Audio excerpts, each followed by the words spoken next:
ನಮಸ್ತೆ ವೀಕ್ಷಕರೇ, ಜಾತಕ ಫಲ ವಿಶೇಷ ಕಾರ್ಯಕ್ರಮಕ್ಕೆ ಸ್ವಾಗತ. ನಾನು ವಿನುತಾ ಪರಮೇಶ್. ವೀಕ್ಷಕರೇ, ಇವತ್ತಿನ ಜಾತಕ ಫಲ ವಿಶೇಷ ಕಾರ್ಯಕ್ರಮದಲ್ಲಿ ಈ ದಿನದ ವಿಶೇಷತೆ ಹಾಗೂ 12 ರಾಶಿಗಳ ಜೊತೆಗೆ ನೀವು ಕಳಿಸಿರುವ ಸಂದೇಶಗಳಿಗೆ ಪರಿಹಾರವನ್ನು ತಿಳಿಸಿಕೊಡ್ತಾ ಹೋಗ್ತೇವೆ. ಮೊದಲಿಗೆ ಕಾರ್ಯಕ್ರಮಕ್ಕೆ ಪ್ರಾಜ್ಞರಾದ ಶ್ರೀ ಶ್ರೀಕಂಠ ಶಾಸ್ತ್ರಿಗಳನ್ನು ಸ್ವಾಗತಿಸೋಣ. ಶಾಸ್ತ್ರಿಗಳೇ, ಕಾರ್ಯಕ್ರಮಕ್ಕೆ ಸ್ವಾಗತ. ನಮಸ್ಕಾರಗಳು. ಶಾಸ್ತ್ರಿಗಳೇ, ಇವತ್ತು ಮಂಗಳವಾರ, ಈ ದಿನದ ವಿಶೇಷತೆ ಏನು, ಪಂಚಾಂಗ ಏನು ಹೇಳುತ್ತೆ ಅನ್ನೋದನ್ನು ತಿಳಿಸೋದಾದರೆ? ಶ್ರೀ ಗುರುಭ್ಯೋ ನಮಃ. ಹರಿ ಓಂ. ಮೂರ್ತಿತ್ವೇ ಪರಿಕಲ್ಪಿತ ಶಶಿಭೃತೋ ವರ್ತ್ಮಾ ಪುನರ್ಜನ್ಮನ ಮಾತ್ಮೇತ್ಯಾತ್ಮವಿಧಾಂ ಕ್ರತುಶ್ಚ ಯಜತಾಂ ಭರ್ತ ಅಮರ ಜ್ಯೋತಿಷಾಂ ಲೋಕಾನಾಂ ಪ್ರಳಯೋದ್ಭವ ಸ್ಥಿತಿ ವಿಭಶ್ಚಾನೇಕಧಾಯ ಶ್ರಿತೌ ವಾಚನ್ನ ಸದದಾತ್ವನೇಕ ಕಿರಣ ತ್ರೈಲೋಕ್ಯ ದೀಪೋ ರವಿಃ. ಸಮಸ್ತ ವೀಕ್ಷಕರಿಗೆ ಶುಭೋದಯ, ಶುಭ ಬೆಳಗು. ಈ ದಿನದ ಸಂದೇಶಗಳನ್ನು ಪರಿಶೀಲಿಸುವ ಪೂರ್ವದಲ್ಲಿ ಹೊತ್ತಿನ ಪಂಚಾಂಗವನ್ನು ಗಮನಿಸಿಕೊಳ್ಳೋಣ.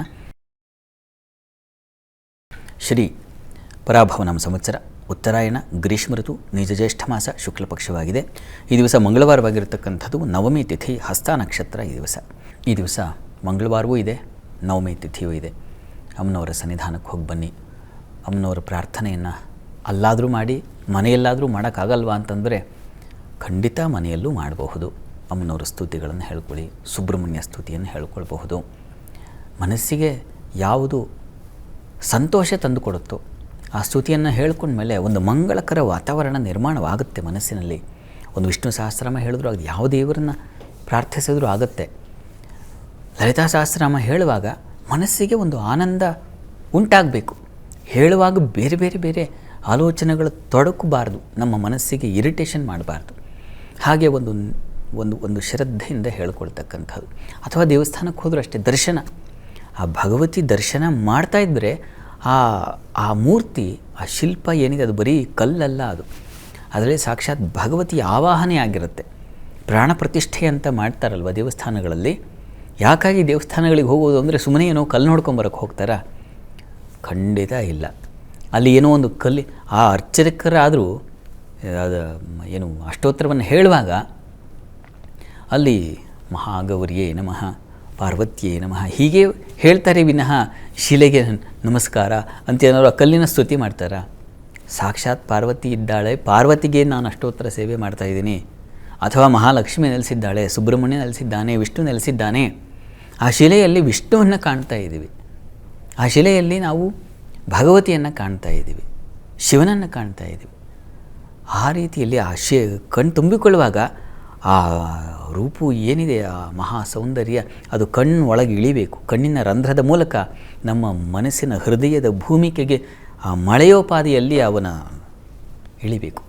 ಅವನ ರೂಪು ಮಳೆಯಂತೆ ಇಳಿದು ನಮ್ಮ ಹೃದಯವನ್ನು ತಣಿಸಿ, ನಮ್ಮಲ್ಲಿರ್ತಕ್ಕಂತಹ ಯಾವುದು ಮಲಿನತೆ ಇದೆ, ಬೇಡದ ಆಲೋಚನೆಗಳಿದ್ದಾವೆ, ಅವುಗಳು ನೀರಾಗಿ ಹರಿಬೇಕು, ಕಣ್ಣಿನ ರಂಧ್ರ ಮೂಲಕ ಹರಿದು ಹೋಗಬೇಕು. ಅದಕ್ಕೆ ನೋಡಿ, ಅದು ನಿಜವಾದ ವರ್ಷಕಾಲ. ಈಗ ಗ್ರೀಷ್ಮ ಋತು ಅಂತ ಹೇಳಿದೆ, ಭಗವದ್ ದರ್ಶನವಾದರೆ ಅದು ಮನಸ್ಸಿಗೆ ವರ್ಷ ಋತು. ಭಗವತ್ ಸಂತುಷ್ಟನಾಗಿ ಆ ಪ್ರಸನ್ನತೆ ಏರ್ಪಾಡಾದರೆ ಅದು ನಮ್ಮ ಮನಸ್ಸಿಗಾದಂಥ ಶರದ್ ಋತು. ಹೀಗೆ ಋತುಗಳನ್ನು ನಾವು ಭಗವದ್ ಆರಾಧನೆಯಲ್ಲೇ ಕಂಡುಕೊಳ್ಬಹುದು. ಅದರಲ್ಲಿ ಏನು ಆ ಕಾಲವೇ ಬರಬೇಕು ಅಂತೇನಿಲ್ಲ. ಮನಸ್ಸಿಗಾದ ಉನ್ನತಿ ಶರತ್ಕಾಲವನ್ನು ಸೂಚಿಸುತ್ತೆ.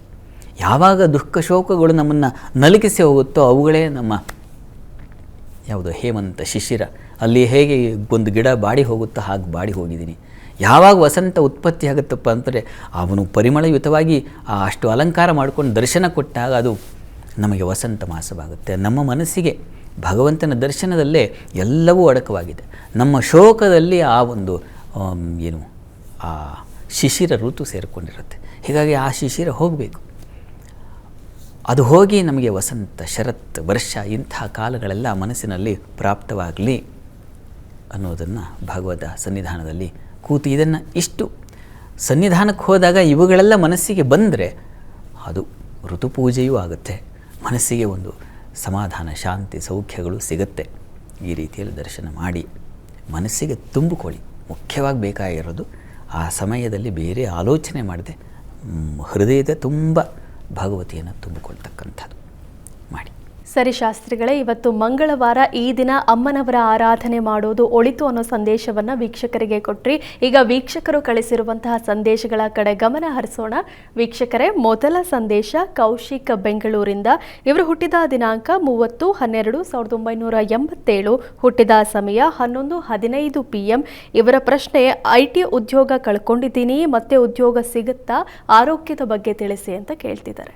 ಕೌಶಿಕ್ ಅವರ ಪ್ರಶ್ನೆ ಅದು ಉದ್ಯೋಗ ಮತ್ತು ಆರೋಗ್ಯಕ್ಕೆ ಸಂಬಂಧಿಸಿದಲ್ವ. ಜಾತಕ ನೋಡೋಣ. ನೋಡಿ, ತಮ್ಮದು ಸಿಂಹ ಲಗ್ನವಾಗಿದೆ. ಲಗ್ನದಿಂದ ಲಗ್ನಾಧಿಪತಿ ರವಿ ನಿಮಗೆ ಪಂಚಮದಲ್ಲಿ ಗುರುಸ್ಥಾನದಲ್ಲಿ ಇರ್ತಕ್ಕಂಥದ್ದು, ಮತ್ತು ಕರ್ಮಾಧಿಪತಿ ಷಷ್ಠದಲ್ಲಿದ್ದಾನೆ ಶುಕ್ರ. ಪ್ರಸ್ತುತ ನಿಮಗೆ ನಡೀತಾ ಇರತಕ್ಕಂಥ ಕಾಲ ರಾಹು ದಶೆಯಲ್ಲಿ ಈಗ ಶುಕ್ರನ ಕಾಲ ನಡೀತಾ ಇದೆ. ಅವನು ಕರ್ಮಾಧಿಪತಿ ಅಷ್ಟಮದಲ್ಲಿರೋ ಷಷ್ಠ ದುಸ್ಥಾನದಲ್ಲಿರೋದ್ರಿಂದ ಕೆಲಸದಲ್ಲಿ ಸ್ವಲ್ಪ ತೊಂದರೆ ಉಂಟಾಗ್ತಾ ಇದೆ. ಕಾಲವಶಾತ್ ನಮಗದು ಬರುತ್ತೆ. ಕರ್ಮಾಧಿಪತಿ ದುಸ್ಥಾನದಲ್ಲಿದ್ದು ಅವನ ಟೈಮ್ ಶುರುವಾದರೆ ವೃತ್ತಿಗೆ ಸಂಚಕರ ಎಂಥ ಬುದ್ಧಿವಂತರಿಗೂ ಕೂಡ ಎಷ್ಟು ಅಪ್ಲೈ ಮಾಡಿದ್ರೂ ಕೆಲಸ ಸಿಗ್ತಾ ಇರಲ್ಲ. ಹೀಗಾಗುತ್ತೆ. ಹೀಗಾಗಿ ತಾವು ಸಾಧ್ಯವಾದರೆ ಒಂದು ಶುಕ್ರಗ್ರಹ ಶಾಂತಿ ಮಾಡಿಸಿ, ಅದು ತುಂಬ ಸಹಾಯವಾಗುತ್ತೆ, ನಿಮಗೆ ಅನುಕೂಲ ಆಗುತ್ತೆ. ಇಲ್ಲ ತುಂಬ ಸರಳವಾದದ್ದು ಅಂತಂದರೆ ತಾವೇ ಶುಕ್ರ ಮಂತ್ರವನ್ನು ಹೇಳಿಕೊಳ್ಬಹುದು ಅಥವಾ ಕೇಳಿಸ್ಕೊಳ್ಬಹುದು. ಇನ್ನೂ ಸರಳವಾದದ್ದು ಅಂತಂದರೆ ಮಹಾಲಕ್ಷ್ಮಿ ಸನ್ನಿಧಾನಕ್ಕೆ ಪ್ರತಿ ಶುಕ್ರವಾರ ಸ್ವಲ್ಪ ಮೊಸರು, ಒಂದು ದೊನ್ನೆಯಲ್ಲಿ ಮೊಸರನ್ನು ಹಾಕ್ಕೊಂಡು ದೊನ್ನೆ ಸಹಿತವಾಗಿ ಆ ಮೊಸರನ್ನು ದಾನ ಮಾಡ್ತಕ್ಕಂಥದ್ದು ಪ್ರತಿ ಶುಕ್ರವಾರ. ಹೀಗೆ ಮಾಡಿ ನಿಮಗೆ ಸ್ವಲ್ಪ ಈಗ ಕಾಲ ವೀಕ್ ಇದೆ. ಅಕ್ಟೋಬರ್ ವೇಳೆಗೆ ನಿಮಗೆ ಸ್ವಲ್ಪ ಒಂದು ಒಳ್ಳೆಯ ಕಾಲ ಬರುತ್ತೆ. ಅಲ್ಲಿವರೆಗೆ ಸ್ವಲ್ಪ ಸಮಾಧಾನವಾಗಿರಿ, ಆನಂತರ ಅನುಕೂಲ ಆಗುತ್ತೆ. ಅಲ್ಲಿವರೆಗೂ ನಿರಂತರವಾಗಿ ನವೆಂಬರ್ ವೇಳೆಗೆ ಅಲ್ಲಿವರೆಗೂ ಸ್ವಲ್ಪ ನಿರಂತರವಾಗಿ ಇದನ್ನು ಕೊಡ್ತಾಯಿರಿ. ಒಳ್ಳೆಯದಾಗಲಿ, ಅಷ್ಟರಲ್ಲಿ ಅನುಕೂಲ ಆಗುತ್ತೆ. ಶ್ರದ್ಧೆ ಬೇಕು, ಮಾಡಿ. ಸರಿ ಶಾಸ್ತ್ರಿಗಳ ಮುಂದಿನ ಸಂದೇಶ ಮೈಸೂರಿಂದ ತ್ರಿಷಾ ಅಂತ. ಇವರು ಹುಟ್ಟಿದ ದಿನಾಂಕ 13/5/2006, ಹುಟ್ಟಿದ ಸಮಯ 10 AM. ಇವರ ಪ್ರಶ್ನೆ, ವಿದ್ಯಾಭ್ಯಾಸ ಹಾಗೂ ಆರೋಗ್ಯದ ಬಗ್ಗೆ ತಿಳಿಸಿ ಅಂತ ಕೇಳ್ತಿದ್ದಾರೆ. ತ್ರಿಷಾ ಅವರ ಪ್ರಶ್ನೆ ಅದು ಆರೋಗ್ಯ ಮತ್ತು ವಿದ್ಯೆಗೆ ಸಂಬಂಧಿಸಿದೆ. ನೋಡಿ, ತಮ್ಮದು ಮಿಥುನ ಲಗ್ನ. ಲಗ್ನದಲ್ಲಿ ಕುಜನಿದ್ದಾನೆ. ಕ್ಷತತನುಹು ಅಂತ ಹೇಳುತ್ತೆ. ಶರೀರಕ್ಕೆ ಸ್ವಲ್ಪ ತೊಂದರೆ, ಸ್ಕಿನ್ ಅಲರ್ಜಿ ಈ ಥರದ್ದೆಲ್ಲ ಸೂಚಿಸ್ತಾ ಇದೆ. ಮುಖದಲ್ಲಿ ಕಲೆ ಆಗ್ತಕ್ಕಂಥದ್ದು ಆ ಸಾಧ್ಯತೆ, ಅದರಿಂದ ಬಳಲ್ತೀರ. ಈಗ ಕುಜನ ಭುಕ್ತಿಯೇ ನಡೀತಾ ಇದೆ ನಿಮಗೆ, ಶನಿ ಕುಜ ನಡೀತಾ ಇದೆ. ಹೀಗಾಗಿ ಆರೋಗ್ಯದಲ್ಲಿ ಸ್ವಲ್ಪ ಉಷ್ಣ ಪ್ರಕೃತಿ ಉಂಟಾಗ್ತಕ್ಕಂತಹ ಸಾಧ್ಯತೆ ಇದನ್ನೆಲ್ಲ ಸೂಚಿಸ್ತಾ ಇದೆ. ನೀವು ನರಸಿಂಹ ಕವಚವನ್ನು ತಪ್ಪದೇ ಹೇಳ್ಕೊಳ್ಳಿ. ಪ್ರತಿ ದಿವಸ ನರಸಿಂಹ ಕವಚ ಹೇಳ್ಕೋಬೇಕು, ಅಥವಾ ನರಸಿಂಹ ಸನ್ನಿಧಾನದಲ್ಲಿ ಅಭಿಷೇಕ ಮಾಡಿ ಆ ತೀರ್ಥ ಪ್ರೋಕ್ಷಣೆ ಸೇವನೆ ಮಾಡೋದು ತುಂಬ ಒಳ್ಳೆಯದು. ಆ ಪ್ರಯತ್ನ ಮಾಡಿ. ಇನ್ನು ಹೈಯರ್ ಸ್ಟಡೀಸ್ ಬಗ್ಗೆ ಕೇಳಿದ್ದೀರಿ, ಚೆನ್ನಾಗಿದೆ. ಪಂಚಮದಲ್ಲಿ ಗುರುಚಂದ್ರ ಇರತಕ್ಕಂಥದ್ದು, ಗಜಕೇಸರಿ ಯೋಗ. ಅಲ್ಲಿ ಮೇಧಾವಿ ಗುಣಸಂಪನ್ನೋ ರಾಜಪ್ರಿಯಕರೋ ಭವೇತ್ ಅಂತ ಹೇಳುತ್ತೆ. ಮೇಧಾವಿಗಳು ಗುಣಸಂಪನ್ನರೂ ಆಗ್ತಕ್ಕಂಥ ಒಂದು ಬಲ ಸೂಚಿಸ್ತಾ ಇದೆ. ಒಳ್ಳೆಯದು. ಪ್ರಸ್ತುತ ಮತ್ತು ನಿಮಗೆ ಒಳ್ಳೆಯ ಮಾಲವೀಯ ಯೋಗ ಇದೆ. ಸುಖಭುಕ್ತ ಸುವಾಹನ ಯಶಃ ಅನ್ನೋ ಹಾಗೆ ಸುಖವನ್ನು, ಸಮೃದ್ಧಿಯನ್ನು ಕಾಣ್ತಕ್ಕಂಥ ಕಾಲ ಖಂಡಿತ ಇದೆ. ಆದರೆ ಈಗ ಸ್ವಲ್ಪ ನಿಮಗೆ ಸ್ವಲ್ಪ ತೊಡಕನ್ನು ಸೂಚಿಸ್ತಾ ಇದೆ. ನಿಮಗೆ ಗುರು ಪ್ರಾರಂಭವಾದ ಮೇಲೆ ಅಂದರೆ 2030 ನಂತರದಲ್ಲಿ ಹೆಚ್ಚಿನ ಅನುಕೂಲ ಉಂಟಾಗುತ್ತೆ. ಅಲ್ಲಿವರೆಗೆ ಸ್ವಲ್ಪ ತಾಳ್ಮೆ ಬೇಕು. ಅಲ್ಲಿಂದ ತುಂಬ ಚೆನ್ನಾಗಿದೆ. ನಿಮಗಿನ್ನೂ ಚಿಕ್ಕ ವಯಸ್ಸು, ಇನ್ನೂ ವೃತ್ತಿಯನ್ನು ಕಂಡು ಸ್ವಲ್ಪ ನೀವು ಒಂದು ಸ್ತರಕ್ಕೆ ಬರೋಷ್ಟೊತ್ತಿಗೆ ಅಷ್ಟು ಕಾಲ ಆಗುತ್ತೆ. ಅಲ್ಲಿಂದ ತುಂಬ ಚೆನ್ನಾಗಿದೆ. ಒಳ್ಳೆಯದಾಗಲಿ. ಶಾಸ್ತ್ರಿಗಳ ಮುಂದಿನ ಸಂದೇಶ ಬೆಂಗಳೂರಿಂದ ಪ್ರಶಾಂತ್ ಅಂತ. ಇವರು ಹುಟ್ಟಿದ ದಿನಾಂಕ 5/8/2000, ಹುಟ್ಟಿದ ಸಮಯ 11:40 PM. ಇವರ ಪ್ರಶ್ನೆ, ಹೊಸ ಉದ್ಯೋಗಕ್ಕಾಗಿ ಹುಡುಕ್ತಾ ಇದ್ದೀನಿ, ಭವಿಷ್ಯದ ಬಗ್ಗೆ ತಿಳಿಸಿ ಅಂತ. ಪ್ರಶಾಂತ್ ಅವರ ಪ್ರಶ್ನೆ ಅದು ಉದ್ಯೋಗಕ್ಕೆ ಸಂಬಂಧಿಸಿದೆ ಅಲ್ವಾ. ಜಾತಕ ನೋಡೋಣ. ನೋಡಿ, ತಮ್ಮದು ಮೇಷಲಗ್ನವಾಗಿದೆ. ಈ ಜಾತಕವನ್ನು ಗಮನಿಸಿದ್ರೆ ಇದು ಮೇಷಲಗ್ನ. ಲಗ್ನದಿಂದ ಕರ್ಮಾಧಿಪತಿ ಶನೈಶ್ಚರ ದ್ವಿತೀಯದಲ್ಲಿದ್ದಾನೆ, ಗುರು ಯುಕ್ತನಾಗಿ. ಪ್ರಸ್ತುತ ನಿಮಗೆ ಗುರು ದಶೆಯಲ್ಲಿ ಈಗ ನಡೀತಾ ಇರತಕ್ಕಂಥದ್ದು ಕೇತುವಿನ ಈ ಬುಧನ ಕಾಲ ನಡೀತಾ ಇದೆ. ಬುಧನ ಭುಕ್ತಿ ಆಗಸ್ಟ್ವರೆಗೆ ಇದೆ. ಚೆನ್ನಾಗಿದೆ, ಆತಂಕ ಬೇಡ. ಬುಧ ನಿಮಗೆ ಚತುರ್ಥದಲ್ಲಿರ್ತಕ್ಕಂಥದ್ದು. ಬುಧ ಒಳ್ಳೆಯ ಬಲವನ್ನು ಕೊಡ್ತಾನೆ. ಚಂದ್ರಕ್ಷೇತ್ರದಲ್ಲಿದ್ದಾಗ ಬುದ್ಧಿಶಕ್ತಿ ಚೆನ್ನಾಗಿರ್ತದೆ. ಸ್ನೇಹಿತರಿಂದ ಮತ್ತು ಆತ್ಮೀಯರಿಂದ ಸಹಾಯಗಳನ್ನು ನಿರೀಕ್ಷೆ ಮಾಡಬಹುದು. ಯೋಚನೆ ಮಾಡಬೇಡಿ, ಚೆನ್ನಾಗಿದೆ, ಟೈಮ್ ಚೆನ್ನಾಗಿದೆ. ನೀವು ಶನೈಶ್ಚರ ಮಂದಿರಕ್ಕೆ ಹೋಗಿ ಬನ್ನಿ. ಪ್ರತಿ ಶನಿವಾರ ಶನಿ ಮಂದಿರ ಅಥವಾ ಆಂಜನೇಯನ ಪ್ರಾರ್ಥನೆ ಇದನ್ನು ಮಾಡೋದು ತುಂಬ ಒಳ್ಳೆಯದು. ಅದು ವೃತ್ತಿಯಲ್ಲಿ ಒಂದು ಬಲ ತಂದು ಕೊಡುತ್ತೆ. ಹುಡುಕ್ತಾ ಇದ್ದೀರಲ್ಲ, ಅದಕ್ಕೆ ಬಲ ಬೇಕು ಅಂತಂದರೆ ಆಂಜನೇಯನ ಆರಾಧನೆ ಬೇಕು. ಇದನ್ನು ಮಾಡಿ, ಒಳ್ಳೆಯದಾಗಲಿ. ಶಾಸ್ತ್ರಿಗಳ ಮುಂದಿನ ಸಂದೇಶ ತಿಪಟೂರಿಂದ ವಿಜಯ್ ಕುಮಾರ್ ಅಂತ. ಇವರು ಹುಟ್ಟಿದ ದಿನಾಂಕ 22/5/2012, ಹುಟ್ಟಿದ ಸಮಯ 11:20 PM. ಇವರ ಪ್ರಶ್ನೆ ಶಿಕ್ಷಣ ಹಾಗೂ ಆರೋಗ್ಯದ ಬಗ್ಗೆ ತಿಳಿಸಿ ಅಂತ. ಪ್ರಶಾಂತ್ ಅವರ ಪ್ರಶ್ನೆ ಶಿಕ್ಷಣ ಮತ್ತು ಆರೋಗ್ಯ ಅಲ್ವಾ? ಜಾತಕ ನೋಡೋಣ. ನೋಡಿ, ಇದು ಮಕರ ಲಗ್ನವಾಗಿದೆ. ಲಗ್ನದ ಅಧಿಪತಿ ಶನೈಶ್ಚರ ಚೆನ್ನಾಗಿದ್ದಾನೆ ಭಾಗ್ಯಸ್ಥಾನದಲ್ಲಿ. ಪ್ರಸ್ತುತ ಕಾಲವನ್ನು ನೋಡಿದ್ರೆ ಈಗ ರಾಹು ದಶೆಯಲ್ಲಿ ತಮಗೆ ಬುಧನ ಒಂದು ಕಾಲ ನಡೀತಾ ಇದೆ. ಬುಧ ನಿಮಗೆ ಪಂಚಮದಲ್ಲಿ ಇರ್ತಕ್ಕಂಥದ್ದು ಒಳ್ಳೆಯದು. ಪಂಚಮದಲ್ಲಿ ಮೌಢ್ಯನಾಗಿದ್ದಾನೆ, ರವಿಯುಕ್ತನಾಗಿದ್ದಾನೆ. ನೋಡಿ, ಇದಕ್ಕೆ ವಿಷ್ಣು ಸನ್ನಿಧಾನಕ್ಕೆ ಹೋಗಿ ಬರಬೇಕು ತಾವು. ಪ್ರತಿ ಬುಧವಾರ ವಿಷ್ಣು ಸನ್ನಿಧಾನಕ್ಕೆ ಹೋಗಿ ಒಂದು ಅಷ್ಟೋತ್ತರ ಸೇವೆ, ಪುಷ್ಪಾರ್ಚನೆ ಮಾಡಿಸಿ. ಅದು ತುಂಬ ಸಹಾಯವಾಗುತ್ತೆ. ಪ್ರತಿ ಬುಧವಾರ ಹೋಗಿ ಬನ್ನಿ. ತುಳಸಿ ಅರ್ಚನೆಯೂ ಮಾಡಿಸಬಹುದು. ಇದರಿಂದ ನಿಮಗೆ ಒಂದು ಬಲ ಬರುತ್ತೆ, ಬೌದ್ಧಿಕ ಬಲ, ಓದಿನಲ್ಲಿ ಆಸಕ್ತಿ ಬರತಕ್ಕಂಥದ್ದು ಇದೆಲ್ಲ ಹೆಚ್ಚಾಗುತ್ತೆ. ಮತ್ತು ವಿಷ್ಣು ಸಹಸ್ರನಾಮ ಹೇಳ್ಕೊಳ್ಳಿ, ಪ್ರತಿ ದಿವಸ ಹೇಳ್ಕೊಳ್ಳಿ, ತಪ್ಪದೇ ಹೇಳ್ಕೊಳ್ಳಿ. ಇದೆಲ್ಲ ಒಂದು ನಿಮ್ಮ ಮನಸ್ಸಿನಲ್ಲಿ ಬಿತ್ತುವ ಒಂದು ಸುವರ್ಣ ಬೀಜಗಳು. ಇದರಿಂದ ಏನಪ್ಪ ಫಲ ಅಂದರೆ ಸುವರ್ಣ ಫಲವೇ ಉಂಟಾಗುತ್ತೆ. ಮುಂದೆ ಒಂದು ಬೃಹತ್ ವೃಕ್ಷವಾಗಿ ಬೆಳೆದಿದ್ದು ಒಳ್ಳೆಯ ಫಲವನ್ನು ನಿರೀಕ್ಷೆ ಮಾಡ್ತೀರ. ಹೀಗಾಗಿ ತಪ್ಪದೇ ಪ್ರತಿ ದಿವಸ ವಿಷ್ಣು ಸಹಸ್ರನಾಮ ಹೇಳ್ಕೊಳ್ಳಿ, ಒಳ್ಳೆಯದಾಗಲಿ. ಶಾಸ್ತ್ರಿಗಳ ಮುಂದಿನ ಸಂದೇಶ ತಿಪಟೂರಿಂದ ನಾಗೇಂದ್ರ. ಇವರು ಹುಟ್ಟಿದ ದಿನಾಂಕ 6/5/1989, ಹುಟ್ಟಿದ ಸಮಯ 8:25 AM. ಇವರ ಪ್ರಶ್ನೆ, ನಾವು ಮನೆ ನಿರ್ಮಿಸಬಹುದಾ? ಸಾಲ ಸಿಗುತ್ತಾ?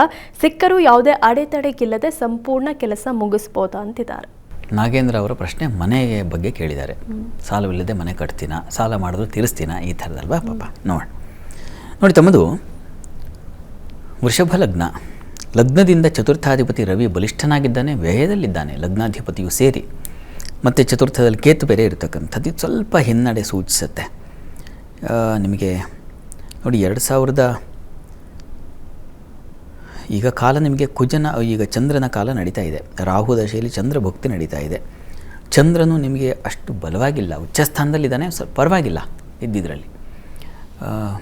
ಸ್ವಲ್ಪ ಬಲ ಕಡಿಮೆ. ಬೇರೆ ನಿಮ್ಮ ಮನೆಯವ್ರದ್ದು ಅಥವಾ ಮಕ್ಕಳದ್ದು ಅಥವಾ ನಿಮ್ಮ ಮನೆಯವರ ಹೆಸರಿನಲ್ಲಿ ಪ್ರಯತ್ನ ಮಾಡಬಹುದು ಅಂತ ಅನಿಸುತ್ತೆ. ಅವರ ಜಾತಕ ಕಳಿಸ್ಕೊಟ್ಟರೆ ಅದನ್ನು ನೋಡಬಹುದು. ನಿಮ್ಮಲ್ಲಿ ಏನಾಗಿದೆ, ಆ ಚತುರ್ಥಾಧಿಪತಿ ಸ್ವಲ್ಪ ವೀಕ್ ಆಗಿರೋದ್ರಿಂದ ಹೆಚ್ಚು ಸ್ವಲ್ಪ ಹೊರೆ ಆಗಬಹುದು. ಹಾಗಂತ ಮನೆ ಕಟ್ಟಲ್ವ ಅಂತಲ್ಲ, ಕಟ್ತೀರ. ಯಾವಾಗ ಅಂತಂದರೆ ಲಾಭಾಧಿಪತಿ ಕಾಲ ಶುರುವಾಗುತ್ತೆ. 2028 ನಂತರ ಪ್ರಯತ್ನ ಮಾಡಿ, ಆಗ ನಿಮಗೆ ಸಹಜವಾಗಿ ಅನುಕೂಲ ಉಂಟಾಗುತ್ತೆ. ಆಗ ಕಾಲ ಬಲದಿಂದಾಗಿ ತೀರಿಸ್ಬಿಡ್ತೀರ ಬಹಳ ಬೇಗ, ಒಳ್ಳೆಯದಾಗಲಿ. ಶಾಸ್ತ್ರಿಗಳ ಮುಂದಿನ ಸಂದೇಶ ಬೆಂಗಳೂರಿಂದ ಲಕ್ಷ್ಮಿ ಅವರು. ಇವರು ಹುಟ್ಟಿದ ದಿನಾಂಕ 9/6/1980, ಹುಟ್ಟಿದ ಸಮಯ 7:30 PM. ಇವರ ಪ್ರಶ್ನೆ ಆರ್ಥಿಕ ಸಮಸ್ಯೆ, ಭವಿಷ್ಯದ ಬಗ್ಗೆ ಮತ್ತು ಏನಾದರೂ ದೋಷ ಇದ್ದರೆ ಪರಿಹಾರ ತಿಳಿಸಿ. ಜೊತೆಗೆ ನಾವು ನಿಮ್ಮ ಕಾರ್ಯಕ್ರಮವನ್ನು ತಪ್ಪದೇ ವೀಕ್ಷಿಸ್ತೇವೆ, ತುಂಬ ಸಮಾಧಾನ ಅನಿಸುತ್ತೆ ಅಂತ ಹೇಳ್ತಿದ್ದಾರೆ. ಆರ್ಥಿಕ ಸಮಸ್ಯೆ ಇದೆ ಪಾಪ ಅಲ್ವಾ, ಅದಕ್ಕೆ ಪರಿಹಾರ ನೋಡೋಣ. ತಮ್ಮ ಜಾತಕವನ್ನು ಪರಿಶೀಲಿಸೋ ಮುನ್ನ ತಾವು ಕಾರ್ಯಕ್ರಮದ ಬಗ್ಗೆ ಒಳ್ಳೆ ಮಾತಾಡಿದ್ದೀರಿ. ತುಂಬ ಸಂತೋಷ. ನಿಮ್ಮ ವಿಶ್ವಾಸಕ್ಕೆ, ಪ್ರೀತಿಗೆ ಕೃತಜ್ಞತೆಗಳು. ನಿಮ್ಮ ಪ್ರಶ್ನೆಗೆ ಉತ್ತರ ಹುಡುಕೋ ಪ್ರಯತ್ನ ಮಾಡೋಣ. ತಮ್ಮದು ಧನು ಲಗ್ನವಾಗಿದೆ. ಲಗ್ನದಿಂದ ದ್ವಿತೀಯದಲ್ಲಿ ಕೇತು ಇರತಕ್ಕಂಥದ್ದು. ಧನಾಧಿಪತಿ ಗುರು ಜೊತೆಗೆ ಭಾಗ್ಯಸ್ಥಾನದಲ್ಲಿ ಶತ್ರು ಕ್ಷೇತ್ರದಲ್ಲಿ ಇರತಕ್ಕಂಥದ್ದು ಇದು ಸ್ವಲ್ಪ ತೊಂದರೆಯನ್ನು ಸೂಚಿಸ್ತಾ ಇದೆ. ಗಣಪತಿ ಪ್ರಾರ್ಥನೆ ಮಾಡಿ. ಪ್ರತಿ ಮಂಗಳವಾರ ಗಣಪತಿ ಸನ್ನಿಧಾನಕ್ಕೆ ಅಲ್ಲಿ ಹೋಗಿ ಒಂದು ಬೆಲ್ಲ ನೈವೇದ್ಯ ಮಾಡಿಸಿ, ಅಥವಾ ಗುಡಾನ್ನ ಬೆಲ್ಲದನ್ನು ಮಾಡಿ ನೈವೇದ್ಯ ಮಾಡಿಸಿ. ಪ್ರತಿ ಮಂಗಳವಾರ ದೇವಸ್ಥಾನದಲ್ಲಿ ಹೇಳಿ, ಸೋಮವಾರವೇ ಹೇಳಿದ್ರೆ ಮಂಗಳವಾರ ಮಾಡ್ತಾರೆ, ಅದನ್ನು ಪ್ರಸಾದ ತೆಗೆದುಕೊಳ್ಳಿ. ಗಣಪತಿ ಕೃಪೆಯಿಂದ ಧನಧಾನ್ಯ ಸಮೃದ್ಧಿಯಾಗುತ್ತೆ, ಕುಟುಂಬ ಸೌಖ್ಯತೆ ಕಾಣಬಹುದು. ಈ ಪ್ರಯತ್ನ ಮಾಡಿ. ಮತ್ತು ಶನೈಶ್ಚರನ ಆರಾಧನೆಯೂ ಬೇಕು.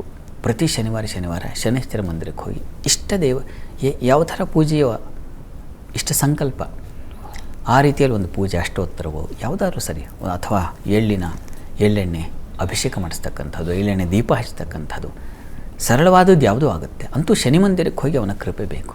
ಇವೆರಡನ್ನು ನಿರಂತರವಾಗಿ ಮಾಡಿ, ಒಂದು 6 ತಿಂಗಳು ಮಾಡಿ, ಖಂಡಿತ ಅನುಕೂಲ ಆಗುತ್ತೆ. ಶ್ರದ್ಧೆ ಇದ್ದಲ್ಲಿ ಫಲ ಇದ್ದೇ ಇರುತ್ತೆ. ಹೀಗಾಗಿ ಆ ಸಮರ್ಪಣೆ ಮಾಡಿ, ಒಳ್ಳೆಯದಾಗಲಿ. ಶಾಸ್ತ್ರಿಗಳೇ, ಮೊದಲ 6 ರಾಶಿಗಳ ಬಗ್ಗೆ ತಿಳಿಸೋದಾದ್ರೆ? ಈ ದಿವಸ 12 ರಾಶಿಗಳ ಫಲಾಫಲ ತಿಳಿಯುವ ಮುನ್ನ ಈ ಹೊತ್ತಿನ ಗ್ರಹಸ್ಥಿತಿಯನ್ನು ಗಮನಿಸ್ಕೊಳ್ಳೋದಾದರೆ, ವೃಷಭ ರಾಶಿಯಲ್ಲಿ ಕುಜನನ್ನು ಕಾಣ್ತಾ ಇದ್ದೀವಿ. ಮಿಥುನ ರಾಶಿಯಲ್ಲಿ ರವಿ ಇರತಕ್ಕಂಥದ್ದು. ಬುಧ ಶುಕ್ರ ಗುರುಗಳನ್ನು ಕಾಣ್ತಾ ಇದ್ದೀವಿ, ಅದು ಕರ್ಕಟಕ ರಾಶಿಯಲ್ಲಿ. ಇನ್ನು ಕೇತು ಇರತಕ್ಕಂಥದ್ದನ್ನು ಗಮನಿಸ್ತಾ ಇದ್ದೀವಿ, ಅದು ಸಿಂಹರಾಶಿಯಲ್ಲಿ ಯಥಾಸ್ಥಿತಿಯಲ್ಲಿ ಕೇತು ಇರತಕ್ಕಂಥದ್ದು. ಇನ್ನು ಕನ್ಯಾ ರಾಶಿಯಲ್ಲಿ ಚಂದ್ರ ಮತ್ತು ಮಾಂದಿಯರು ಒಟ್ಟಾಗಿದ್ದಾರೆ. ಇನ್ನು ರಾಹು ಶನೈಶ್ಚರನ್ನು ಗಮನಿಸ್ಕೊಳ್ಳೋದಾದರೆ ಅದು ಕುಂಭ ಮೀನುಗಳಲ್ಲಿರ್ತಕ್ಕಂಥದ್ದು. ಹೀಗಿರುವಾಗ 12 ರಾಶಿಗಳ ಫಲಾಫಲ ತಿಳಿತಾ ಹೋಗೋಣ. ಮೊದಲಿಗೆ ಮೇಷರಾಶಿ. ಮೇಷರಾಶಿಯವರೆಗೆ ದಿವಸ ನೋಡಿ, ಷಷ್ಠದಲ್ಲಿ ಚಂದ್ರಮಾಂದಿಯರು ಸೇರಿದಾಗ ಶತ್ರುಗಳ ಬಾಧೆ, ಬಂಧುಗಳೇ ಶತ್ರುಗಳಾಗ್ಬಿಡ್ತಕ್ಕಂಥದ್ದು, ತಂದೆ ಕಡೆಯವರು ತಾಯಿ ಕಡೆಯವರು ಇಬ್ಬರೂ ಕೂಡ ಯಾಕಾದರೂ ಇವರು ಈ ಬಾಂಧವ್ಯ ಅಂಟುಕೊಂಡಿದೆಯೋ ನಮಗೆ ಅಂತ ಅನ್ನೋ ರೀತಿಯ ಬೇಸರ ಬರತಕ್ಕಂಥದ್ದು ಇದನ್ನು ಸೂಚಿಸ್ತಾ ಇದೆ. ಬಂಧುಗಳ ಜೊತೆಗೆ ಸಾಲ, ಆ ವಿಚಾರದಲ್ಲಿ ಏನೋ ತೊಡಕು, ಇದನ್ನೆಲ್ಲ ಸೂಚಿಸ್ತಾ ಇದೆ. ಹುಷಾರು. ಆರೋಗ್ಯದಲ್ಲೂ ಅಷ್ಟೇ ಸ್ವಲ್ಪ ವ್ಯತ್ಯಾಸ ಆಗುತ್ತೆ. ಹೃದ್ರೋಗದ ಬಾಧೆ, ವಾಟರ್ ಇನ್ಫೆಕ್ಷನ್ ಆಗ್ತಕ್ಕಂಥ ಸಾಧ್ಯತೆ, ಉದರ ಬಾಧೆ ಈ ರೀತಿಯಲ್ಲಿದೆ. ಈ ದಿವಸ ಸ್ವಲ್ಪ ಡಲ್ಲಿದೆ. ಆದರೆ ವ್ಯಾಪಾರದಲ್ಲಿ ತೊಂದರೆ ಇಲ್ಲ. ವ್ಯಾಪಾರದಲ್ಲಿ ಹೆಚ್ಚಿನ ಅನುಕೂಲ, ಜಲೋತ್ಪನ್ನ ಕ್ಷೇತ್ರಗಳಲ್ಲಿ ಹೆಚ್ಚಿನ ಅನುಕೂಲಗಳು, ಇದೆಲ್ಲ ತುಂಬ ಚೆನ್ನಾಗಿದೆ. ವೃತ್ತಿಯಲ್ಲೂ ಹೆಚ್ಚಿನ ಅನುಕೂಲ ಕಾಣ್ತೀರಾ ಈ ದಿವಸ, ಸಂಶಯ ಇಲ್ಲ. ಪ್ರಾರ್ಥನೆಗೆ ದಿವಸ ಅಮ್ಮನವರ ಸನ್ನಿಧಾನ, ಅಮ್ಮನವರ ಪ್ರಾರ್ಥನೆ ಅದು ತುಂಬ ಒಳ್ಳೆಯದು. ಇನ್ನು ವೃಷಭ ರಾಶಿಯವರಿಗೆ ವೃತ್ತಿಯಲ್ಲಿ ತುಂಬ ಚೆನ್ನಾಗಿದೆ, ಹೆಚ್ಚಿನ ಅನುಕೂಲ ಕಾಣ್ತೀರಾ ಮತ್ತು ಲಾಭದಾಯಕವಾಗಿದೆ. ಈ ದಿವಸ ನಿಮಗೆ ಸ್ವಲ್ಪ ಉದರ ಬಾಧೆ ಸೂಚಿಸ್ತಾ ಇದೆ. ಮಕ್ಕಳ ವಿಚಾರದಲ್ಲಿ ತುಂಬ ಕಿರಿಕಿರಿ ಆಗುತ್ತೆ. ಮಕ್ಕಳು, ತಾಯಿ ಮಕ್ಕಳಲ್ಲಿ ಸ್ವಲ್ಪ ಘರ್ಷಣೆ. ಯಾದೇವಿ ಸರ್ವಭೂತೇಶು ಮಾತೃರೂಪೇಣ ಸಂಸ್ಥಿತ ನಮಸ್ತಸ್ಯೈ ನಮಸ್ತಸ್ಯೈ ನಮಸ್ತಸ್ಯೈ ನಮೋ ನಮಃ ಈ ಮಂತ್ರ ಹೇಳ್ಕೊಳ್ಳಿ. ಇನ್ನು ಮಿಥುನ ರಾಶಿಯವರಿಗೆ ದಿವಸ ವೃತ್ತಿಯಲ್ಲೇ ತುಂಬ ಚೆನ್ನಾಗಿದೆ. ಕೆಲಸ ಕಾರ್ಯಗಳೇನೂ ತೊಡಕಿಲ್ಲ. ಇನ್ನೊಬ್ಬರ ಮಾರ್ಗದರ್ಶನ, ಹಿರಿಯರಿಂದ ಸಹಾಯ ಇದೆಲ್ಲ ತುಂಬ ಚೆನ್ನಾಗಿದೆ. ಮಾತಿನ ಕೌಶಲ್ಯ ಚೆನ್ನಾಗಿದೆ. ಹಣಕಾಸಿಗೂ ಕೊರತೆ ಇಲ್ಲ. ಆದರೆ ಪ್ರಯಾಣದಲ್ಲಿ ತೊಂದರೆ ಸೂಚಿಸ್ತಾ ಇದೆ. ಕೃಷಿಕರಿಗೆ ಸ್ವಲ್ಪ ತೊಂದರೆ ಸೂಚಿಸ್ತಾ ಇದೆ. ಹಳ್ಳಿಗಳಲ್ಲಿ ಇರ್ತಕ್ಕಂಥವ್ರಿಗೆ ವಾತಾವರಣ ಸಪೋರ್ಟ್ ಸಿಗದೆ ಹೋಗ್ಬಿಡುತ್ತೆ. ಅಕ್ಕಪಕ್ಕದವರು ಅಥವಾ ಇನ್ಯಾರನ್ನೋ ನಚ್ಕೊಂಡಿದ್ರೆ ಅವರಿಂದ ನಿಮಗೆ ಸಹಾಯ ಸಿಗದೆ ಹೋಗುತ್ತೆ. ಇದಕ್ಕೇನಪ್ಪ ಪರಿಹಾರ? ಕೃಷ್ಣ ಪ್ರಾರ್ಥನೆ ಅಥವಾ ವಿಷ್ಣು ಸನ್ನಿಧಾನಕ್ಕೆ ಹೋಗಿ ಬನ್ನಿ, ತುಳಸಿ ಸಮರ್ಪಣೆ ಮಾಡಿ. ಇನ್ನು ಕರ್ಕಾಟಕ ರಾಶಿಯವರಿಗೆ ದಿವಸ ಕೆಲಸದಲ್ಲಿ ತುಂಬ ಚೆನ್ನಾಗಿದೆ. ಲಾಭವನ್ನು ಕಾಣ್ತೀರಾ. ಅದರಲ್ಲೂ ಯಂತ್ರೋದ್ಯಮ, ಆಟೋಮೊಬೈಲ್ಸ್ ಇಂಥ ಕ್ಷೇತ್ರಗಳವರಿಗೆ ಲಾಭ ಇದೆ. ಮತ್ತು ಹೂವಿನ ವ್ಯಾಪಾರಿಗಳಿಗೆ ಲಾಭ, ಹಣ್ಣಿನ ವ್ಯಾಪಾರಿಗಳಿಗೆ ಲಾಭ ಚೆನ್ನಾಗಿದೆ. ಈ ದಿವಸ ಸೌಕರ್ಯ ಚೆನ್ನಾಗಿದೆ. ಸ್ವಲ್ಪ ಗಂಟಲು ಬಾಧೆ ಸೂಚಿಸ್ತಾ ಇದೆ. ಥ್ರೋಟ್ ಇನ್ಫೆಕ್ಷನ್ ಆಗೋದು, ಸ್ವಲ್ಪ ತುಂಬ ಕಿರಿಕಿರಿ ಆಗುತ್ತೆ ಈ ದಿವಸ. ದುರ್ಗಾ ಕವಚ ಹೇಳ್ಕೊಳ್ಳಿ. ಇನ್ನು ಸಿಂಹರಾಶಿಯವರಿಗೆ ದಿವಸ ಕೆಲಸದಲ್ಲಿ ಜೋರಿದೆ, ಲಾಭ ಇದೆ, ಚೆನ್ನಾಗಿದೆ. ಆದರೆ ಈ ದಿವಸ ಆಹಾರ ವ್ಯತ್ಯಾಸ ಇದೆ. ಕುಟುಂಬದಲ್ಲಿ ಹೆಣ್ಮಕ್ಕಳಿಗೆ ಸ್ವಲ್ಪ ಘರ್ಷಣೆ, ತಗಾದೆ, ಯಾವುದೋ ಜಗಳ, ಕಲಹ ಅದು ವ್ಯಾಪಿಸ್ಬಿಡುತ್ತೆ ಮನೆ ತುಂಬ, ಮನಸ್ಸಿನ ತುಂಬ. ಆ ರೀತಿಯಲ್ಲಿದೆ. ಹೀಗಾಗಿ ಸ್ವಲ್ಪ ಸಮಾಧಾನವಾಗಿರಿ. ಈ ದಿವಸ ಅಮ್ಮನವರ ಸನ್ನಿಧಾನದಲ್ಲಿ ಒಂದು ಕ್ಷೀರಾಭಿಷೇಕ ಮಾಡಿಸಿ, ತೀರ್ಥ ಸೇವನೆ ಮಾಡಿ. ಆ ಶ್ರದ್ಧೆಗೆ ಈ ಎಲ್ಲ ತೊಡಕು ಹೋಗುತ್ತೆ. ಇನ್ನು ಕನ್ಯಾ ರಾಶಿಯವರಿಗೆ ವೃತ್ತಿಯಲ್ಲಿ ತುಂಬ ಚೆನ್ನಾಗಿದೆ. ಕೆಲಸಗಳಲ್ಲಿ ಲಾಭ, ಮಾರ್ಗದರ್ಶನ ಇದೆಲ್ಲ ತುಂಬ ಚೆನ್ನಾಗಿದೆ. ಆದರೆ ಸ್ವಲ್ಪ ಆರೋಗ್ಯ ವ್ಯತ್ಯಾಸ ಆಗುತ್ತೆ ಈ ದಿವಸ. ಓಡಾಟ, ಪರಿಶ್ರಮ, ವ್ಯವಹಾರಗಳಲ್ಲಿ ಹೆಚ್ಚಿನ ತೊಡಗು ಇದೆಲ್ಲ ನಿಮಗೆ ಸ್ವಲ್ಪ ಮೆಂಟಲಿ ಸ್ವಲ್ಪ ಸಮಾಧಾನ, ಪೀಸ್ಫುಲ್ನೆಸ್ ಅಂತೀವಲ್ಲ ಅದನ್ನು ಕಳ್ಕೊಳ್ತೀರ. ಹೀಗಾಗಿ ಮನಸ್ಸು ಸ್ವಲ್ಪ ರಾಡಿ ಆಗುತ್ತೆ, ಚಂಚಲವೂ ಆಗುತ್ತೆ. ಇದಕ್ಕೇನಪ್ಪ ಪರಿಹಾರ? ಲಲಿತಾ ಸಹಸ್ರನಾಮವೇ, ಅದನ್ನು ಹೇಳಿಕೊಂಡ್ರೆ ಬಹಳ ಒಳ್ಳೆಯದು. ಇನ್ನು ತುಲಾರಾಶಿಯವರಿಗೆ ವೃತ್ತಿಯಲ್ಲಿ ತುಂಬ ಚೆನ್ನಾಗಿದೆ. ಹೆಚ್ಚಿನ ಬೆಲೆ, ಗೌರವ ಇದೆಲ್ಲ ಇದೆ. ಆದರೆ ಪರಿಶ್ರಮ ತಪ್ಪಿದ್ದಲ್ಲ. ಅಷ್ಟು ಗೌರವ ಸಿಕ್ಕ ಮೇಲೆ ಯಾಕಾಗಿ ಸಿಗುತ್ತೆ ಅಂದರೆ ಅಷ್ಟು ಪರಿಶ್ರಮ ಇರುತ್ತೆ ಅಂತ. ಹಾಗಾಗಿ ವರ್ಕ್ ಪ್ರೆಷರ್ ಜಾಸ್ತಿ. ಮತ್ತು ಈ ದಿವಸ ಅಲೆದಾಟವೂ ಇದೆ. ಬೇರೆಯವ್ರಿಗಾಗಿಯೂ ಕಷ್ಟಪಡ್ತಕ್ಕಂಥದ್ದು. ಅವ್ರಿಗೆ ಒಳ್ಳೆಯವರಾಗೋಣ ಅಂತ ನೀವು ಕಷ್ಟಪಡ್ತೀರ. ಆ ರೀತಿಯ ಒಂದು ಮತ್ತೊಬ್ಬರಿಗೆ ಒಳ್ಳೆಯವರಾಗಲಿಕ್ಕಾಗಿ, ಮತ್ತೊಬ್ಬರ ಹಿತಕ್ಕಾಗಿ ನೀವು ಕಷ್ಟಪಡೋದು, ಅದನ್ನು ಸೂಚಿಸ್ತಾ ಇದೆ ಈ ದಿವಸ. ಅದು ಈ ದಿವಸ ಸಂಗಾತಿಯಲ್ಲಿ ಪ್ರೀತಿ ವಿಶ್ವಾಸ ತೊಂದರೆ ಇಲ್ಲ, ಚೆನ್ನಾಗಿದೆ. ಈ ದಿವಸ ಪ್ರಾರ್ಥನೆಗೆ ನೋಡಿ, ಮಹಾಲಕ್ಷ್ಮಿ ಸನ್ನಿಧಾನಕ್ಕೆ ಹೋಗಿ ಬನ್ನಿ, ಸ್ವಲ್ಪ ಮೊಸರು ದಾನ ಮಾಡಿ, ಅನುಕೂಲ ಆಗುತ್ತೆ. ಇನ್ನು ವೃಶ್ಚಿಕ ರಾಶಿಯವರಿಗೆ ಈ ದಿವಸ ಕೆಲಸಗಳಲ್ಲಿ ಅನುಕೂಲ ಚೆನ್ನಾಗಿದೆ. ಲಾಭವನ್ನು ಕಾಣ್ತೀರಾ. ಹಾಲು ಹೈನು ವ್ಯಾಪಾರದಲ್ಲಿ ಲಾಭ ಇದೆ. ಮತ್ತು ಈ ದಿವಸ ಕೃಷಿ ಕ್ಷೇತ್ರಗಳಲ್ಲಿರ್ತಕ್ಕಂಥವ್ರಿಗೆ, ಅಂಥ ಕೆಲಸ ಮಾಡೋರಿಗೆ ತುಂಬ ಚೆನ್ನಾಗಿದೆ. ಮತ್ತು ಈ ದಿವಸ ಸಂಗಾತಿಯಲ್ಲಿ ಸ್ವಲ್ಪ ಮನಸ್ತಾಪ, ಶತ್ರು ಭಾವನೆಗಳು, ಮನಸ್ಸು ಸಮಾಧಾನ ಇಲ್ಲದೇ ಇರತಕ್ಕಂಥದ್ದು, ಸಂಶಯವೋ ಮತ್ತೊಂದೋ ಈ ರೀತಿಯ ಒಂದು ಬಾಧೆ ಇದೆ. ಇದಕ್ಕೆ ಮಹಾಲಕ್ಷ್ಮಿ ಪ್ರಾರ್ಥನೆ ಮಾಡ್ಕೊಳ್ಳಿ. ಮಹಾಲಕ್ಷ್ಮಿ ಸನ್ನಿಧಾನದಲ್ಲಿ ಅಭಿಷೇಕ ಮಾಡಿಸಿ. ಇನ್ನು ಧನುರಾಶಿಯವರಿಗೆ ದಿವಸ ಕೆಲಸದಲ್ಲಿ ತುಂಬ ತೊಡಕನ್ನು ಸೂಚಿಸ್ತಾ ಇದೆ. ಹೆಣ್ಮಕ್ಳಿಗೆ ಸ್ವಲ್ಪ ಕಿರಿಕಿರಿ ವಾತಾವರಣ ಈ ದಿವಸ. ಎಷ್ಟು ಕೆಲಸ ಮಾಡಿದ್ರೂ ಸಮಾಧಾನ ಇರಲ್ಲ, ಕೆಲಸ ಮಾಡಿದ್ದು ಸರಿ ಇರಲ್ಲ, ಈ ಥರದ್ದೇನೋ ಆರೋಪಣೆಗಳು ಬರುತ್ತೆ, ಅದನ್ನು ಸೂಚಿಸ್ತಾ ಇದೆ ಈ ದಿವಸ. ಗಮನ ಇರಲಿ, ಕೆಲಸದಲ್ಲಿ ಹುಷಾರು. ಇನ್ನು ಉಳಿದ ಹಾಗೆ ಸಂಗಾತಿಯಲ್ಲಿ ಸ್ವಲ್ಪ ಮಟ್ಟಿಗಿನ ಅಸಮಾಧಾನವೇ ಇದೆ, ಕೋಪ ತಾಪ ಇದೆ ಈ ದಿವಸ. ಯಾವುದು ಚೆನ್ನಾಗಿದೆ, ಸ್ನೇಹಿತರಿಂದ ಸ್ವಲ್ಪ ಸಹಾಯ ಸಹಕಾರ ಸಿಗುತ್ತೆ, ಪರವಾಗಿಲ್ಲ. ಈ ದಿವಸ ಪ್ರಾರ್ಥನೆಗೆ ವಿಷ್ಣು ಸಹಸ್ರನಾಮ, ಲಲಿತಾ ಸಹಸ್ರನಾಮ ಎರಡೂ ಕೇಳಿಸ್ಕೊಳ್ಳಿ. ತುಂಬ ದೂರ ಇದ್ದರೆ ಪ್ರಯಾಣ ನೀವು ಹೋಗ್ತಾ ಟ್ರೈನಲ್ಲೋ ಬಸ್ಸಲ್ಲೋ ಹೋಗ್ತಾನೆ ಕೇಳಿಸ್ಕೊಳ್ಳಿ ಶ್ರದ್ಧೆಯಿಂದ. ಇನ್ನು ಮಕರ ರಾಶಿ. ಮಕರ ರಾಶಿಯವರಿಗೆ ಈ ದಿವಸ ವೃತ್ತಿಯಲ್ಲಿ ಚೆನ್ನಾಗಿದೆ, ಅನುಕೂಲದ ಫಲ ಸೂಚಿಸ್ತಾ ಇದೆ, ಸಪೋರ್ಟ್ ಸಿಗುತ್ತೆ. ವ್ಯಾಪಾರಿಗಳಿಗೆ ತುಂಬ ಚೆನ್ನಾಗಿದೆ, ದೂರ ಪ್ರಯಾಣಕ್ಕೆ ಹೆಚ್ಚಿನ ಅನುಕೂಲ ಸೂಚಿಸ್ತಾ ಇದೆ. ಹಣ್ಣಿನ ವ್ಯಾಪಾರಿಗಳಿಗೆ, ಹೂವಿನ ವ್ಯಾಪಾರಿಗಳಿಗೆ ತುಂಬ ಚೆನ್ನಾಗಿದೆ. ಸ್ವಲ್ಪ ಮಟ್ಟಿಗೆ ಶ್ರದ್ಧೆ ಕಡಿಮೆ, ಆಲಸ್ಯ, ನಿದ್ರಾಹೀನತೆ ಸೂಚಿಸ್ತಾ ಇದೆ. ಹೀಗಾಗಿ ಸ್ವಲ್ಪ ಈ ದಿವಸ ನೀವು ಅಮ್ಮನವ್ರ ಸನ್ನಿಧಾನಕ್ಕೆ ಸ್ವಲ್ಪ ಅಕ್ಕಿ ಸಮರ್ಪಣೆ ಮಾಡಿ. ಕುಂಭರಾಶಿಯವರಿಗೆ ಈ ದಿವಸ ಸ್ವಲ್ಪ ಅಸಮಾಧಾನ ಸೂಚಿಸ್ತಾ ಇದೆ, ದುಃಖದ ವಾತಾವರಣ ಇದೆ. ಈ ದಿವಸ ನಿಮಗೆ ಬಂಧುಗಳ ಸಹಕಾರವೂ ಅಷ್ಟಕ್ಕಷ್ಟೇ. ಮತ್ತು ಈ ದಿವಸ ಪ್ರಯಾಣದಲ್ಲೂ ಸ್ವಲ್ಪ ತೊಂದರೆ ಸೂಚಿಸ್ತಾ ಇದೆ. ಕೆಲಸದಲ್ಲಿ ಮಾತ್ರ ಸ್ವಲ್ಪ ಪರವಾಗಿಲ್ಲ, ಅನುಕೂಲದ ವಾತಾವರಣ ಇದೆ. ಉಳಿದ ಹಾಗೆ ಸ್ವಲ್ಪ ಡಲ್ ಇದೆ. ಈ ಕಾರಣದಿಂದಾಗಿ ಏನಪ್ಪ ಈ ದಿವಸ ಲಲಿತಾ ಸಹಸ್ರನಾಮ ತಪ್ಪದೇ ಹೇಳ್ಕೊಳ್ಳಿ. 2 ಕಾಲ ಹೇಳಿ, ಬೆಳಗ್ಗೆ ಮತ್ತು ಸಂಜೆ, ತುಂಬ ಅನುಕೂಲ ಆಗುತ್ತೆ. ಇನ್ನು ಮೀನರಾಶಿ. ಮೀನರಾಶಿಯವರಿಗೆ ವೃತ್ತಿಯಲ್ಲಿ ತುಂಬ ಚೆನ್ನಾಗಿದೆ, ಬುದ್ಧಿಶಕ್ತಿ ಚೆನ್ನಾಗಿದೆ, ಬಂಧುಗಳ ಸಹಕಾರ ಚೆನ್ನಾಗಿರುತ್ತದೆ, ಸಮಾಧಾನ ಇದೆ. ಆದರೆ ದಾಂಪತ್ಯದಲ್ಲಿ ಸ್ವಲ್ಪ ಮನಸ್ತಾಪ ಇದೆ ಈ ದಿವಸ. ನಿಮ್ಮ ಆಲೋಚನೆ ಅವರ ಆಲೋಚನೆ ವ್ಯತಿರಿಕ್ತವಾಗಿರುತ್ತೆ. ಹೀಗಾಗಿ ಸ್ವಲ್ಪ ಮನಸ್ತಾಪಗಳು ಬರುತ್ತೆ. ಇದಕ್ಕೆ ಏನು ಪ್ರಾರ್ಥನೆ? ಶಿವಶಕ್ತಿಯರನ್ನು ಆರಾಧನೆ ಮಾಡಿ, ಅನುಕೂಲ ಆಗುತ್ತೆ. ಈ ದಿವಸ 12 ರಾಶಿಗಳವರು, ರಾಶಿ ಗೊತ್ತಿಲ್ಲ ಅಂತಕ್ಕಂಥವ್ರು ಹೇಳಬಹುದಾದ ಮಂತ್ರ ಗಮನಿಸಿ. ಓಂ ಮುಕ್ತಿದಾತ್ರೇ ನಮಃ ಈ ಮಂತ್ರ ಹೇಳ್ಕೊಳ್ಳಿ, ಮನಸ್ಸಿಗೆ ಸಮಾಧಾನ ಸಿಗುತ್ತೆ. ಶಾಸ್ತ್ರಿಗಳೇ, ಈ ದಿನದ ವಿಶೇಷತೆ ಹಾಗೂ 12 ರಾಶಿಗಳ ಜೊತೆಗೆ ವೀಕ್ಷಕರು ಕಳಿಸಿದ ಸಂದೇಶಗಳಿಗೆ ಪರಿಹಾರವನ್ನು ತಿಳಿಸಿಕೊಟ್ರಿ. ಧನ್ಯವಾದ. ಸರ್ವೇ ಜನಾಃ ಸುಖಿನೋ ಭವಂತು, ಸಮಸ್ತ ಸನ್ಮಂಗಳಾನಿ ಭವಂತು. ಎಲ್ಲರಿಗೂ ಶುಭವಾಗಲಿ. ವೀಕ್ಷಕರೇ, ಇದಾಗಿತ್ತು ಇವತ್ತಿನ ಜಾತಕ ಫಲ ವಿಶೇಷ. ನೇರ ದಿಟ್ಟ ನಿರಂತರ ಸುದ್ದಿಗಾಗಿ ನೋಡ್ತಾ ಇರಿ ಏಷ್ಯಾನೆಟ್ ಸುವರ್ಣ ನ್ಯೂಸ್. ನಮಸ್ಕಾರ.